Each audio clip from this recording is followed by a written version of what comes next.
Hello friends, Avon global classes सबसे का स्वागत। आज मैं फिर से बीएससी से इंटर लेवल का प्रैक्टिस सेट 3 लेकर आया हूं दोस्तों। इसमें 75 प्रश्नों का अध्ययन करेंगे जो जीके और जीएस से संबंधित होगा। दोस्तों, इस वीडियो को शुरू से अंत तक जरूर देखें। अगर हमारे चैनल को आपने अभी तक सब्सक्राइब नहीं किया तो जल्द से सब्सक्राइब कर लीजिए। चलिए बिना देरी के शुरू करते हैं आज का पहला सवाल। आज का पहला सवाल है कि निम्न में से किसे मनोविश्लेषण साइको एनालिसिस के संस्थापक के रूप में जाना जाता है? तो इसका सही उत्तर जो है दोस्तों हो जाएगा ऑप्शन बी, सिगमंड फ्राइड जो है वो मनोविश्लेषण के संस्थापक के रूप में जाना जाता है। इन्हें तंत्रिका वैज्ञानिक भी कहा जाता है, न्यूरोलॉजिस्ट का भी संस्थापक भी कहा जाता है। अगला प्रश्न है कि वैदिक ऋचाओं का मुख्य संग्रह को क्या कहा जाता है? ऑप्शन है पद, सूत्र, मुख या संहिता। तो इसका सही उत्तर हो जाएगा ऑप्शन डी, संहिता कहा जाता है। वैदिक ऋचाओं को मुख्य रूप से मुख्य संग्रह को संहिता कहा जाता है। वेदों की संख्या 4 है दोस्तों। ऋग्वेद, यजुर्वेद, सामवेद और अथर्ववेद है। अगला प्रश्न है कि निम्न में से किस वर्ष जापान ने भारत पर हमला किया जिसके परिणाम स्वरूप इम्फाल की लड़ाई हुई? तो इसका ऑप्शन दिया 1899, 1862, 1901, 1994 ईस्वी। तो इसका सही उत्तर हो जाएगा ऑप्शन डी, 1944 ईस्वी में जापान ने भारत पर हमला किया था। अगला प्रश्न है कि लेजिम नृत्य शैली का संबंध निम्न में से किस राज्य से है? ऑप्शन है बिहार, गुजरात, महाराष्ट्र, कर्नाटक। तो इसका सही उत्तर हो जाएगा ऑप्शन सी, महाराष्ट्र राज्य से संबंधित है। लेजिम नृत्य जो है वो महाराष्ट्र राज्य में किया जाता है। अगला प्रश्न है कि अलीवर्दी खान का नवाब कौन था? ऑप्शन है बंगाल का नवाब था, दक्कन का नवाब था, अवध का या मलाबार का। तो अलीवर्दी खान जो थे वो बंगाल का नवाब थे और ये 1740 ईस्वी से लेकर के 1756 ईस्वी तक बंगाल का नवाब रहा था। अगला प्रश्न है कि बॉम्बे स्टॉक एक्सचेंज भारत में सोने और किस तत्व के कमोडिटी डेरिवेटिव अनुबंधन शुरू करने वाला पहला स्टॉक एक्सचेंज है? तो इसका सही उत्तर हो जाएगा ऑप्शन है सोने और चांदी का जो है कमोडिटी डेरिवेटिव्स अनुबंध शुरू करने वाला पहला स्टॉक एक्सचेंज है। अगला प्रश्न है कि ग्लेशियल क्ले मुद्रा और हिमोद के साथ चिह्नित अन्य सामग्रियों के मोटे जमावों को क्या कहा जाता है? तो इसका सही उत्तर हो जाएगा ऑप्शन बी, करेवा कहा जाता है। अगला प्रश्न है कि चंद्रगुप्त मौर्य ने किसके खिलाफ विद्रोह के नेतृत्व किया और उन्हें पराजित कर दिया था? तो इसका सही उत्तर हो जाएगा ऑप्शन सी, नंद वंश के खिलाफ विद्रोह किया और नंद वंश को समाप्त कर मौर्य वंश की स्थापना किए थे चंद्रगुप्त मौर्य ने। चंद्रगुप्त मौर्य के गुरु का नाम चाणक्य थे और प्रधानमंत्री भी चाणक्य थे। चाणक्य को विष्णुगुप्त और कौटिल्य के नाम से भी जाना जाता है। अगला प्रश्न, निम्न में से किस वर्ष पहली बार राज्यसभा गठित की गई थी? ऑप्शन 1948, 1952, 1960, 1997 तो इसका सही उत्तर हो जाएगा ऑप्शन बी, 1952 ईस्वी में पहली बार राज्यसभा गठित किया गया था। अगला प्रश्न है कि चंदन के पेड़ किस प्रकार के वनों में उगता है? तो चंदन का पेड़ किस प्रकार के वन में उगता है? ऑप्शन दिया उष्णकटिबंधीय पर्णपाती वन में, भूमध्य रेखीय सदाबहार वन में या उष्णकटिबंधीय वर्षा वन में या सवाना वन में। तो इसका सही उत्तर हो जाएगा ऑप्शन ए, उष्णकटिबंधीय पर्णपाती वन में जो है चंदन का पेड़ उगाई जाती है। अगला प्रश्न है कि एक अक्षांशीय कोड है जो निफ्ट प्रणाली में सहभागी बैंक की शाखाओं की विशिष्ट पहचान करता है। इसका सही उत्तर हो जाएगा ऑप्शन डी, IFSC कोड जो होता है ये एक अंशकायी कोड है जो निफ्ट प्रणाली में सहभागी बैंक के शाखाओं को विशिष्ट पहचान करता है आईएफएस कोड के माध्यम से। अगला प्रश्न है कि सिद्धेश्वर योगी नृत्य शैली के अगुआ थे जो आदि गुरु के रूप में जाने जाते थे। तो इसका सही उत्तर हो जाएगा ऑप्शन बी, कुचिपुड़ी नृत्य के जो है ये अगुआ थे और इन्हें आदि गुरु के रूप में भी जाना जाता है कुचिपुड़ी के। अगला प्रश्न है कि द रिपब्लिक एथिक वॉल्यूम 3 किनके चयनित भाषणों का संकलन है। ऑप्शन है रामनाथ कोविंद, एम वेंकैया नायडू, सोनिया गांधी या प्रणब मुखर्जी। तो इसका सही उत्तर हो जाएगा ऑप्शन है रामनाथ कोविंद जी का द रिपब्लिक एथिक वॉल्यूम 3 जो है ये चयनित भाषणों का संकलन है। अगला प्रश्न है कि सही को सुमेलित कीजिए। एक तरफ सूची 1 और सूची 2 दिया हुआ है, एक तरफ ग्राम पंचायत अनुच्छेद दिया हुआ है, दूसरी तरफ उससे संबंधित दिया हुआ। तो पहला है कि ग्राम पंचायत का गठन किस अनुच्छेद के अंतर्गत किया गया। तो ग्राम पंचायत का गठन जो है वो संविधान के अनुच्छेद 40 के अंतर्गत किया गया है। समान नागरिक संहिता का अनुच्छेद 44 के अंतर्गत गठित किया गया है। कृषि और पशुपालन का अनुच्छेद 48 के अंतर्गत किया गया है और कार्यपालिका और न्यायपालिका का जो है अनुच्छेद 50 के अंतर्गत सम्मिलित किया गया है। तो इसका ऑप्शन जो है ए सही हो जाएगा। अगला प्रश्न है कि संसद की गणपूर्ति निश्चितता है। तो इसका सही उत्तर हो जाएगा ऑप्शन है संसद की सदस्यता का 10वां भाग। अगला प्रश्न है कि निम्न में से कौन से मुद्रा का बाह्य प्रवाह नहीं है। तो इसका सही उत्तर हो जाएगा ऑप्शन है विदेशों में से ऋण की प्राप्ति। अगला प्रश्न है कि विश्ववित्तीय वर्षा वन में को ब्राजील में किस नाम से जाना जाता है। तो इसका सही उत्तर हो जाएगा ऑप्शन ए सिलवास के नाम से जाना जाता है। अगला प्रश्न है किस माह में भारतीय वायुसेना दिवस मनाया जाता है। तो इसका सही उत्तर हो जाएगा अक्टूबर माह में भारतीय वायुसेना दिवस मनाया जाता है और 8 अक्टूबर को वायुसेना दिवस मनाया जाता है। इसकी उद्घाटन जो है 1932 ईस्वी में पहली बार किया गया था।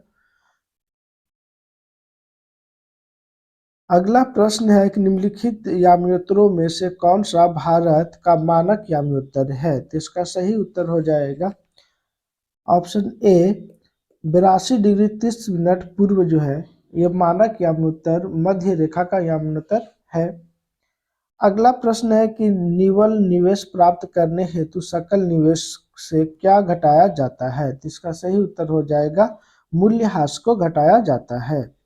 अगला प्रश्न है कि कोटोपैक्सी पर्वत चोटी किस देश में स्थित है। तो इसका सही उत्तर हो जाएगा ऑप्शन सी इक्वाडोर में जो है वो कोटोपैक्सी पर्वत श्रेणी स्थित है। अगला प्रश्न है कि लूसी ब्रांच का संबंध निम्नलिखित में से किस खेल से है। तो इसका सही उत्तर हो जाएगा ऑप्शन ए फुटबॉल खेल से संबंधित है। अगला प्रश्न है कि तोताए हिंद नाम के प्रसिद्ध अमीर खुसरो कहाँ पैदा हुआ था। तोताए हिंद के नाम से प्रसिद्ध अमीर खुसरो का कहा हुआ था, जन्म स्थान कहा था। तो इसका सही उत्तर हो जाएगा ऑप्शन सी पटियाला में इनका जन्म हुआ था। अमीर खुसरो का जन्म 1253 ईस्वी में आधुनिक उत्तर प्रदेश जो उत्तर प्रदेश के कासगंज जिले के पटियाला गांव में हुआ था। उन्हें तोताए हिंद या इंडियन नाइटिंगेल की उपाधि दी गई है। वे दिल्ली के निजामुद्दीन औलिया के फकीर और आध्यात्मिक शिष्य थे। अगला प्रश्न है कि सामाजिक मूल्यों को आत्मसात करने की प्रक्रिया को क्या कहते हैं। तो इसका सही उत्तर हो जाएगा ऑप्शन बी सामाजिकरण कहते हैं। अगला प्रश्न है कि जिमेक्स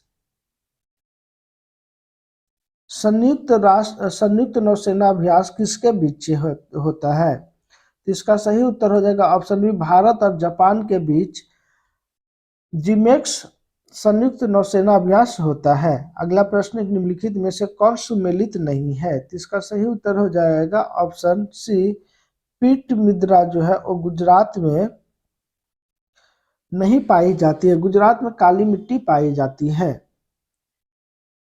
पीठ मिद्रा या जैविक मिट्टी जो है बिहार के उत्तरी भाग में अत्यधिक पाई जाती है। अगला प्रश्न है कि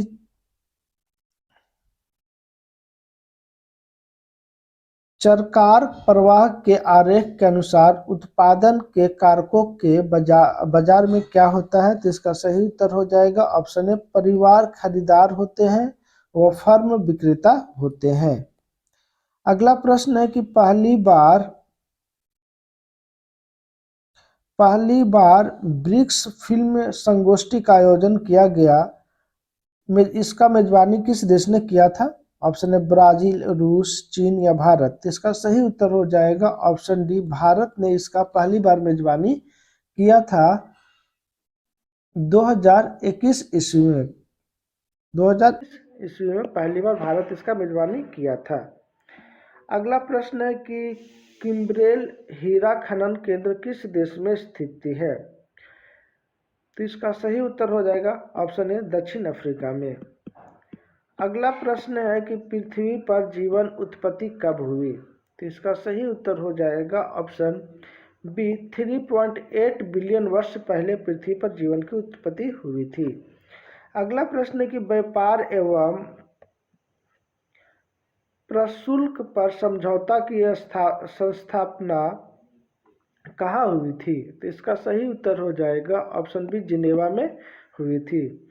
अगला प्रश्न, महिलाओं के गोले शॉटपुट का वजन कितना होता है?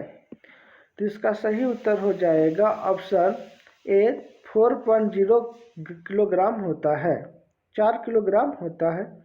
अगला प्रश्न है कि राजस्थानी भाषा में लघु कहानी के शीर्षक जिसे साहित्य अकादमी पुरस्कार प्रदान किया गया था वह कौन है? तो इसका सही उत्तर हो जाएगा ऑप्शन बी, बारीक बात। अगला प्रश्न है कि निम्न में से कौन सी विश्व की सबसे व्यस्ततम नहर है? तो इसका सही उत्तर हो जाएगा ऑप्शन बी, किल नहर जो है वो विश्व की सबसे व्यस्त नहर है। अगला प्रश्न है कि भारतीय मानक समय रेखा कहाँ से नहीं गुजरती है? तो इसका सही उत्तर हो जाएगा ऑप्शन डी, तेलंगाना राज्य से हो। अगला प्रश्न है, निम्नलिखित सुल्तानों में से कौन लाख बख्श के नाम से जाना जाता है? तो इसका सही उत्तर हो जाएगा ऑप्शन सी, कुतुबुद्दीन ऐबक जो है वो लाख बख्श के नाम से जाना जाता है। अगला प्रश्न है कि किस राज्य में विधान परिषद का सृजन अथवा समाप्ति की जा सकती है? तो इसका सही उत्तर हो जाएगा ऑप्शन सी, राज्य विधानसभा की तत्संबंधी संकल्प को पारित कर संसद द्वारा। अगला प्रश्न है कि किस दशक को United nation decade of healthy ageing घोषित किया गया? तो इसका सही उत्तर हो जाएगा ऑप्शन डी, 2021 से 2030 के बीच को। अगला प्रश्न है कि राष्ट्रीय खेल दिवस कब मनाया जाता है? तो इसका सही उत्तर हो जाएगा ऑप्शन सी, 29 अगस्त को राष्ट्रीय खेल दिवस मनाया जाता है। और ये मेजर ध्यानचंद जिन्हें जो हॉकी के जादूगर के रूप में जाने जाते हैं, इनके जन्म दिवस पर खेल दिवस, राष्ट्रीय खेल दिवस मनाया जाता है। इनका जन्म 29 अगस्त 1905 ईस्वी को प्रयागराज में हुआ था। अगला प्रश्न है कि निम्नलिखित में से कौन सा लक्षण प्राथमिक समूह का है? तो इसका सही उत्तर हो जाएगा ऑप्शन बी, घनिष्ठ एवं आमने सामने का मेल मिलाप जो है वो प्राथमिक समूह का लक्षण है। अगला प्रश्न कि विश्व का सबसे तेज धावक उसेन बोल्ट कौन से देश का है? तो इसका सही उत्तर हो जाएगा ऑप्शन सी, जैमाइका देश के रहने वाले हैं। उसेन बोल्ट जैमाइका के एक विश्व स्तरीय तेज धावक है जिन्होंने 100 मीटर, 200 मीटर और 400 मीटर रिले में विश्व रिकॉर्ड बनाया है। इन्होंने लगातार 3 ओलंपिक में 2008, 2012, 2016 में 100 मीटर और 200 मीटर में स्वर्ण पदक जीते थे। अगला प्रश्न है कि प्रोटेस्टेंटवाद के जनक कौन थे? तो इसका सही उत्तर हो जाएगा ऑप्शन ए, मार्टिन लूथर जो है प्रोटेस्टेंटवाद के जनक थे। अगला प्रश्न है कि औरंगजेब की मृत्यु के समय मराठा साम्राज्य का नेतृत्व किसके पास था? तो इसका सही उत्तर हो जाएगा ऑप्शन डी, ताराबाई के पास उनका नेतृत्व था। और अगला प्रश्न है कि भारतीय संविधान के किस संशोधन के द्वारा मंत्रिपरिषद में मंत्रियों की संख्या को सीमित किया गया? तो इसका सही उत्तर हो जाएगा ऑप्शन डी, 51वां संविधान संशोधन के अंतर्गत। भारतीय संविधान के अनुच्छेद 72 में यह प्रावधान है कि मंत्रिपरिषद में प्रधानमंत्री सहित मंत्रियों की कुल संख्या लोकसभा में सदस्यों की संख्या का 15% से अधिक नहीं होनी चाहिए, और इसे वर्ष 2003 में 51वां संविधान संशोधन के अंतर्गत जोड़ा गया। अगला प्रश्न है कि निम्नलिखित का सही मूल्यांकन कर बताइए। तो इसे सही मूल्यांकन कहते हैं। पहला जो होगा, सबसे पहले कौन सा होगा? यहाँ पे भारतीय राष्ट्रीय कांग्रेस की स्थापना जो है ये सबसे पहले हुआ था 1885 ईस्वी में भारतीय राष्ट्रीय कांग्रेस की स्थापना हुआ। उसके बाद जो है और साइमन कमीशन रिपोर्ट जो है 1927 ईस्वी में आया। साइमन कमीशन रिपोर्ट 1927 में आया।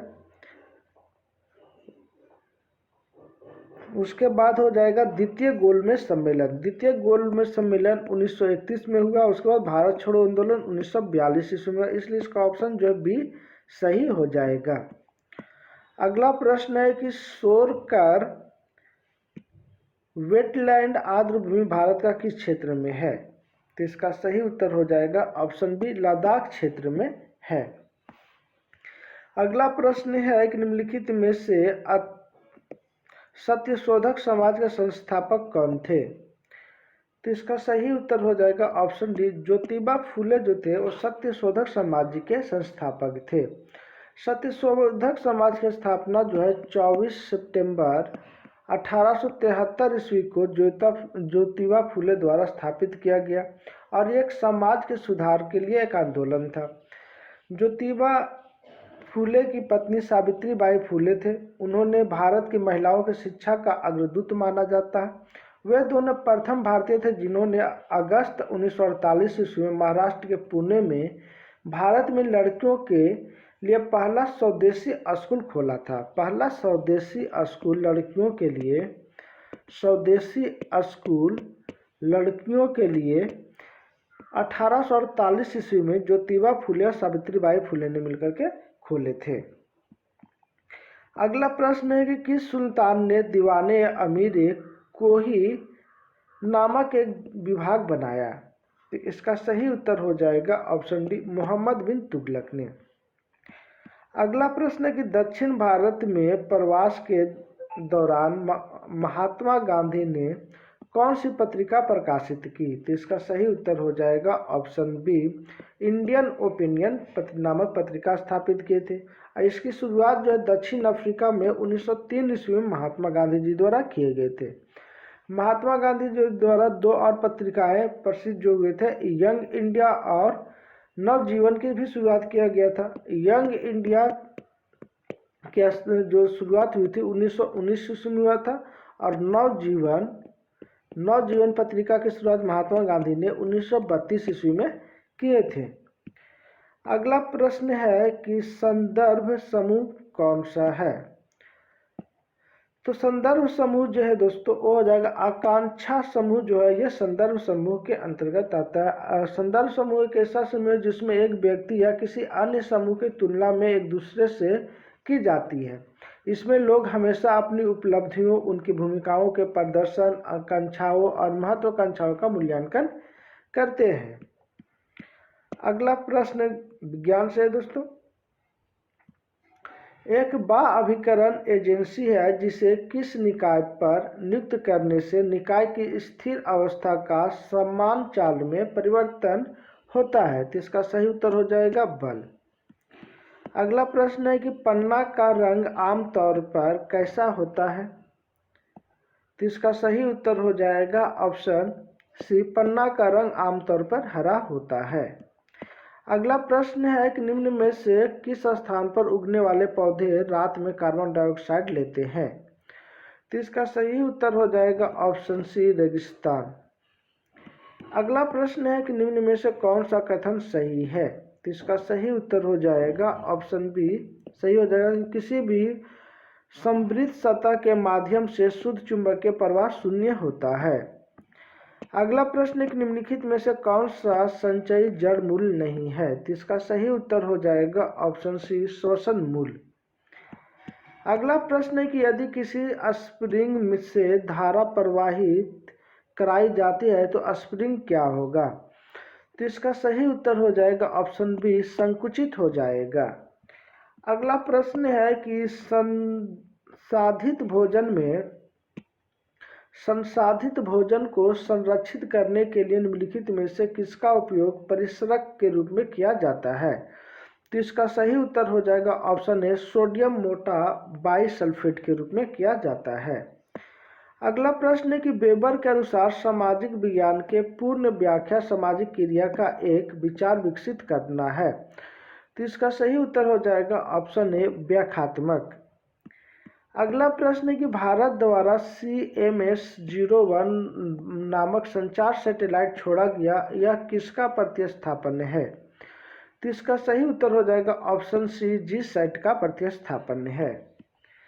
अगला प्रश्न है कि निम्न में से किस कैल्शियम यौगिक का उपयोग दंत मंजन या टूथपेस्ट के एक हल्के अपघर्षक के रूप में प्रयोग किया जाता है? तो इसका सही उत्तर हो जाएगा ऑप्शन सी, CaCO3 के रूप में। अगला प्रश्न है कि प्रभावी कीटाणुनाशक जो कि उपकरणों की सतह को साफ करने के लिए उपयोग में लिया जाता है? तो इसका सही उत्तर हो जाएगा ऑप्शन है, सोडियम मेटासिलिकेट। अगला प्रश्न कि निम्न में से कौन सी धातु हमारे शरीर में रक्त का थक्का जमने के लिए उत्तरदायी है? तो इसका सही उत्तर हो जाएगा ऑप्शन डी, कैल्शियम। अगला प्रश्न है कि क्या होता है जब किसी वाहित मल का विसर्जन किसी जलाशय में किया जाता है? तो इसका सही उत्तर हो जाएगा ऑप्शन सी, घुली ऑक्सीजन का गिरना। अगला प्रश्न है कि यदि किसी अपरिवर्तित प्रतिरोधक के सिरे के बीच विभवांतर आधा कर दिया जाए तो विद्युत शक्ति का मान क्या हो जाएगा? तो इसका सही उत्तर हो जाएगा ऑप्शन डी, 1/4 हो जाएगा। अगला प्रश्न है कि जहरीला पदार्थ जो हरा आलू में पाया जाता है वह कौन सा है? तो इसका सही उत्तर हो जाएगा सोनानाइट जो है वो जहरीला पदार्थ है जो आलूओं में पाया जाता है। अगला प्रश्न है कि हैकिंग के लिए किसी यूजर का पासवर्ड पता करना क्या कहलाता है? तो इसका सही उत्तर हो जाएगा ऑप्शन ए, स्निकिंग कहलाता है। अगला प्रश्न है कि माइकोटॉक्सिस उत्पन्न होता है? तो इसका सही उत्तर हो जाएगा ऑप्शन सी, कवक द्वारा माइकोटॉक्सिस उत्पन्न किया जाता है। अगला प्रश्न है कि बोर के सिद्धांत के अनुसार परमाणु त्रिज्या r का मुख्य क्वांटम संख्या n का संबंध दिया जाता है? तो इसका सही उत्तर हो जाएगा ऑप्शन ए, Rn का। अगला प्रश्न है कि रुधिर में पैदा होने वाले सूक्ष्म जीवों को फास्कर रुधिर निस्पंदन फिल्टर के रूप में काम करता है? तो इसका सही उत्तर हो जाएगा ऑप्शन सी, प्लीहा। अगला प्रश्न है कि खाद्य श्रृंखलाओं के इंटरलॉकिंग पैटर्न्स को क्या कहा जाता है? तो इसका सही उत्तर हो जाएगा ऑप्शन सी, खाद्य जल कहा जाता है। अगला प्रश्न है कि कच्चे खाने वाले खाद्य पदार्थों को धोना चाहिए? तो इसका सही उत्तर हो जाएगा ऑप्शन डी, पोटेशियम परमैंगनेट से धोना चाहिए कच्चे खाने वाले पदार्थों का। पोटेशियम परमैंगनेट का फॉर्मूला KMnO4 होता है। यह कीटाणुओं, जीवाणुओं और कीटनाशकों को दूर करने में बहुत ही प्रभावी होता है। अगला प्रश्न है कि अम्लीय वर्षा के लिए निम्नलिखित में से कौन सा गैस जिम्मेदार है? तो इसका सही उत्तर हो जाएगा option D, sulphur dioxide. SO2 और NO2 मुख्य रूप से अम्लीय वर्षा के लिए उत्तरदायी होता है, सल्फर डाइऑक्साइड और नाइट्रस ऑक्साइड। अगला प्रश्न है कि सही कथन की पहचान कीजिए। तो इसका सही उत्तर हो जाएगा ऑप्शन डी, इनमें से कोई नहीं। मौसम वातावरण के क्षणिक अवस्था है, जबकि वायुमंडल लंबी अवधि में मौसम की स्थिति की औसत को दर्शाता है। अगला प्रश्न है कि विभिन्न देशों में कई लोगों को प्रभावित करने वाली बीमारी को क्या कहा जाता है। तो इसका सही उत्तर हो जाएगा ऑप्शन बी हो जाएगा, महामारी कहलाता है। महामारी एक ऐसी बीमारी का प्रकोप है जो तेजी से फैलता है और एक ही समय में कई लोगों को प्रभावित करता है या कई देशों या महाद्वीपों में बड़ी संख्या में लोगों को प्रभावित करता है। जैसे फिलहाल में कोरोना था जो महामारी बीमारी के तौर पे आया, जो कई देशों को प्रभावित किया। धन्यवाद दोस्तों। हमारा यूट्यूब चैनल का आप लोग सब्सक्राइब नहीं किए तो जल्द से सब्सक्राइब कर लीजिए।